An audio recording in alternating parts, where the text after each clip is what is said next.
सुकापुरी फाट्यावर भीषण अपघात, ट्रॅव्हल्स आणि टेम्पोची समोरासमोर धडक, अपघातात मायलेकीचा जागीच मृत्यू। जालन्यातील अंबड शहागड महामार्गावर सुकापुरी फाट्यावर भीषण अपघात झाला आहे।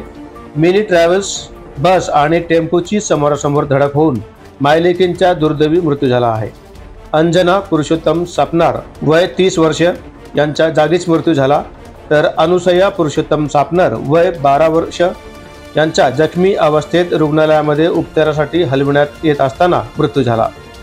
या अपघातामध्ये पुरुषोत्तम नाथाराव सापनार वय 39 वर्ष राहणार धानोरा तालुका सेनगाव जिल्हा हिंगोली हे गंभीर जखमी आहेत, तर कृष्णा पुरुषोत्तम सापनार, सतीश गणेश नवते, बाळू लक्ष्मण शेळके हे सर्व टेम्पो मधील किरकोळ जखमी आहेत, तर मिनी ट्रॅव्हल्स मधील सर्व प्रवासी सुखरूप घरी पाठवले असल्याची माहिती महामार्ग पोलिसांनी दिली आहे।